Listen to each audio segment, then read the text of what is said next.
what you're talking about, Willis.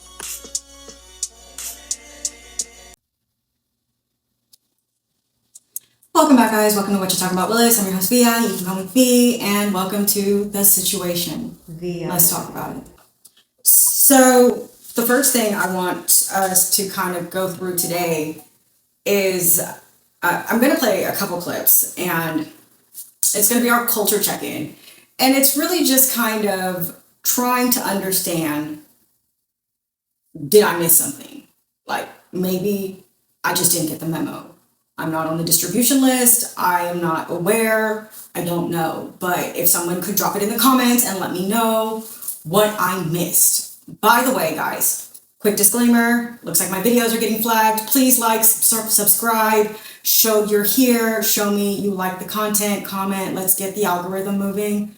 Yeah, you know, I'm dealing with corporate retaliation, so I would appreciate your help. Okay, so let's watch the first one. This is from the Jason Lee show. I don't know him very well, but I ran across him on Instagram, putting him up now, and let's watch the video. I haven't had sex in a year, and it's not because I chose to be celibate. Hold on, Jason. This is not a choice. I'm being transparent right now. Okay. It just happened like this because I'm not into casual sex, so I'm putting it out there. This is not I chose to be celibate, and I want to do it. I'm being honest. Like, I'm 42. My libido every day, all day, is like... So I said to him, well, what if we be companions and do the do and get into this thing and let this take its form? Meaning sexual partners. Can you take it down? Yeah. Like, I want it. I'm attracted to him. So this was a conversation He covers me. This man spoils me. He loves me. He wants to marry me. I have passwords to his cell phones, access to his home, keys to his house. What do you mean? That's toxic. And toxic. That is my love language. So he's speaking my love language is access, transparency, and so... No. You can't, wait, you talking a lot. You saying a lot we're going to have to go over. Go ahead. Access to my phone, access to my house, access to my passwords is not a love language. Me having your password, you having my password, doesn't mean we're looking for something in there. That means that you have full access, transparency to me and me to you. This is my thing. Why would a woman allow someone to penetrate their body, but I can't penetrate full access and transparency to you? Dr. Bryant, Dr. Cheyenne from LA, they are going to drag you for filth. I want to be penetrated.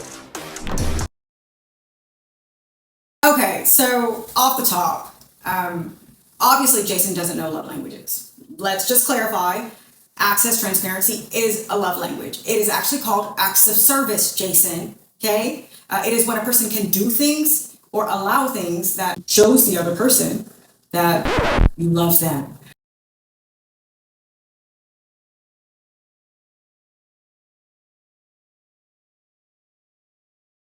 Just to kind of review, I did recommend pulling a picture up now. In one of the previous videos, we'll link it below. The Love Languages of God by Gary Chapman. This is a phenomenal book. I read it approximately once every 2 years, just as a refresher to remind myself there are valid ways that are actually incredibly effective to speak people's love language. You're not out here just guessing. You don't have to just try and hope it works. It's, you know, so just to recap, speaking a person's love language is like having a key to their heart, right? And it actually being the right key. Because when you don't speak somebody's love language, you're putting in a key that fits, but it's not unlocking the door. What does that mean? For me, example, my primary love languages are gifts and ironically physical touch, but given my trauma, it's a long story. I don't like to be touched unless it's the person I love or my close family. And even then it is within certain parameters. I love to cuddle though, things of that nature. Why am I saying this? Because if you sit here and try to tell me how beautiful I am, well, that's nice, thank you, I'm not going to feel loved. Okay, thanks. Appreciate it. Not my love language. So when she is saying access and transparency, this man is speaking her love language. That is what she's saying. She's saying my love language is acts of service. I have an acts of service mother. I understand what she means. It means that it doesn't matter really what you buy them, what you say, how much you hug them. They're going to really be, they're going to feel the love when you offer to do things for them, when you're there and you're doing things that they don't either have time to do, they don't want to do, etc. How can I help you? What can I do for you? Do you need me to help you with anything? Offering, opening, doing whatever it is that they need, acts of service. I am kind of derailing a little rabbit hole because this is really important. And I did actually say that in Being the Best Version of You segment, we are going to go through the love languages in depth. And we're not there yet. We're still kind of dealing with understanding ourselves, but this is coming. So I will link in the description box the other Being the Best Version of You, understanding accountability and understanding, are you neurotypical, are you neurodivergent, what is your brain chemistry, etc. So as we move forward through that segment, we will continue to just kind of explore if there's something you want to talk about with regards to being the best version of yourself or love languages or neurodiversity. Just drop it in the comments. Like I said, we are trying to get past the flagging and whatever. I agree with Dr. Bryant. I am not a person who has ever had a one-night stand. I don't believe in casual sex. I have a lot of trauma. It's me. It really is. I understand where she's coming from. You want there to be a connection. You want there to be feeling. You want there to be emotion. You want it to mean something. I need to feel safe. I definitely have had too many instances where men have made me feel incredibly unsafe when it comes to sexuality. And it started when I was very young. And I have a need to feel safe. And if I don't feel safe, then it's not going to happen. And if we're not like in love, it's not going to happen. And if we're not together, it's not going to, I have a checklist. So it's been a while. And so I understand what she's saying. And I think it's kind of cute because she really is trying to make sure that he meets all of her criteria. And why am I saying this like this? Because Jason is making her sound like a crazy person. He's acting like she's the problem. It's the same thing Slim Thug did a couple weeks ago when he's telling black women to just go give it up, go have one night stands, go be a Tatiana, a little Hoisha, and get your man. But who is raising these men? Hello? I have a son. So I'm curious, why are these men acting like this? I'm asking, I sincerely want to know who's raising these men. Or I don't even feel comfortable calling them men. I call them males, not even masculines, really. The reason I'm saying this is because if the intention behind these types of statements is to insinuate that all a woman is bringing to the table is her sex, then why are you wasting our time? Okay? I understand who I am. And guess what? When I show up, I bring my own damn table. Okay? My business, my houses, my cars, all of it. And on that note, we're going to play another video. Watch this, guys. I was floored. I couldn't believe it. I actually very couldn't good money. believe it. And she says, the only thing I need now is a man. It's like, yo, it's like, who wants you? Who wants you? You're right. Like, once you have achieved these things, you have unfortunately disqualified yourself. Ooh, and shit. And what it is these, and this is the thing. I'm not blaming the women. Women are going to hate him for that shit. They are going to hate him for that. I can't wait to put this shit out. Number one, what does it mean for us to have all these conversations about what do you bring to the table? The woman say she bring everything and you say, I don't want you no more. Okay, I'm not going to play all of it. Yes, essentially, I don't even follow the channel, but I just saw it coming through. The question was, a woman has reached professional success. She has a house, she has a car, and she's like, all I need now is the man. And if she's anything like me, she's thinking to herself, I'm on God's time. I'm not in a rush. When God's ready, he will arrive. It'll work. We'll be good. Why? Because I understand that everything happens exactly as it's supposed to happen. I am in this moment and I am treasuring this moment because tomorrow is promised to nobody. I also understand that God's way, universe, source, remember, this is a safe space. It doesn't matter what your higher power is called, as long as you have a higher power. Whatever your higher power is in control. You play a small part, honestly, because all you can control is you. You cannot force the man of your dreams to love you or the woman of your dreams. You cannot force this person to come be with you. It's not going to happen. And if you do manage to force them, that's called coercion. It's illegal. It's a felony, by the way. Just letting you know. It doesn't work. You cannot force people to be with you. It might work short term. Eventually, they're going to get fed up and they're going to leave. So I'm bringing it it up because this man is actually saying that women who have reached a certain pinnacle of success, women who have done well in their careers, have established themselves materially, and who are content in what they bring to the table or their own table, are disqualified from the dating pool. So let me say it like this, and I am just speaking to, I guess, this demographic of males, not men. You were never in my dating pool, sweetheart. Okay? Mwah, give me a kiss. Never. I date incredibly intelligent and affluent men. What the? They don't care how much money I make because they know I can keep up.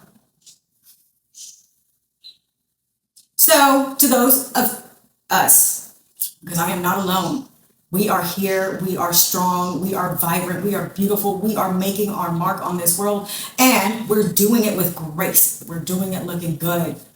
And we're waiting on our higher power. When God is ready, when spirit is ready, when universe is ready, they will bring the person we're supposed to be with. And we're not in a rush. We're all in it together. Don't let these children, who we don't even know who raised them. Next, fashion passion.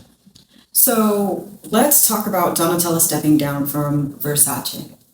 It is unfortunate, but the reason being Capri Holdings, which is the parent company of Versace, is also the parent company of Jimmy Choo and Michael Kors, is actually going to sell Versace off to Prada in a $1.35 billion deal that will be solidified end of this year. So congratulations. It is bittersweet. Donatella took over Versace in the 90s. I think it was like 97, after the death of her brother, Gianni. Back then, the fashion house was synonymous with excess. They had glamour, but Donatella really changed the scene. Who doesn't remember J-Lo's iconic green dress? Putting up a picture now. And since they have just continued to embody luxury and visibility within the culture. So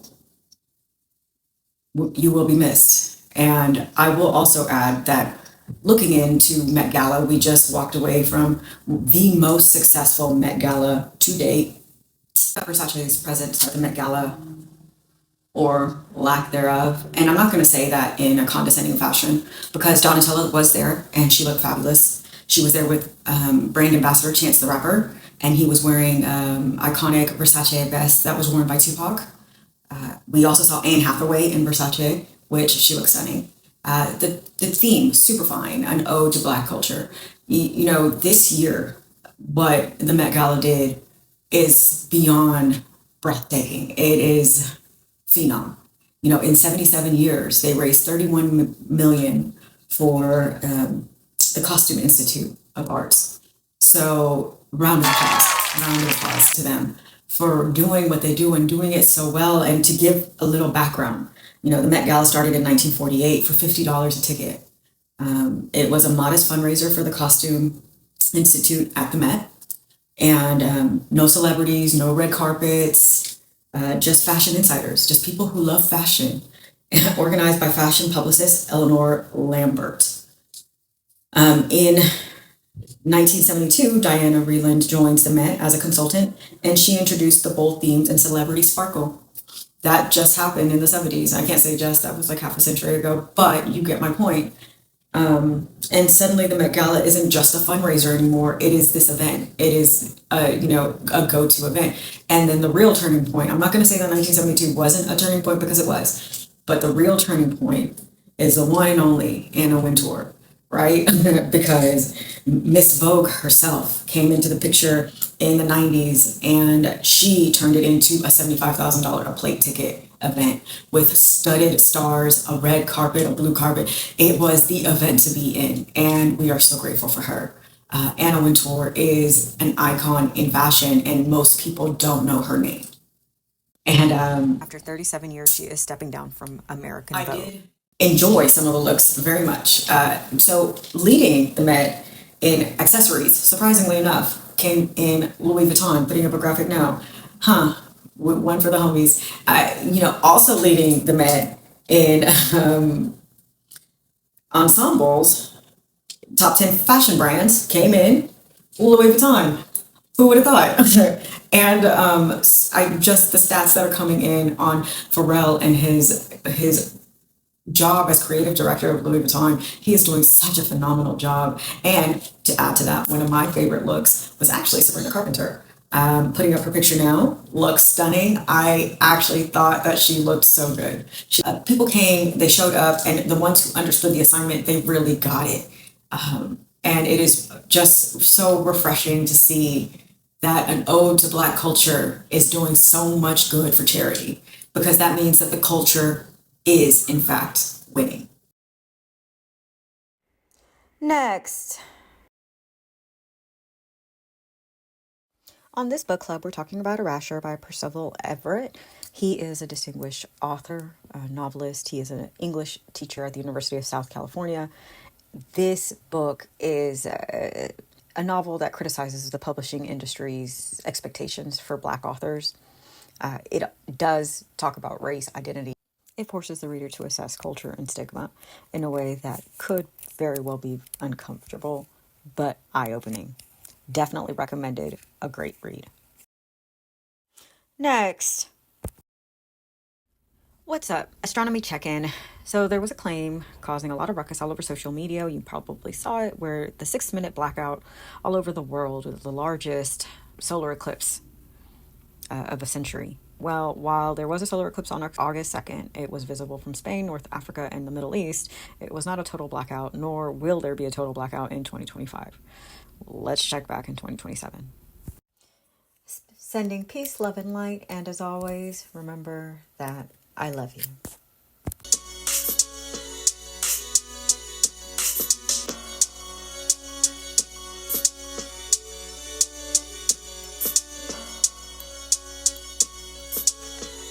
Let's talk about it. Let's talk about it.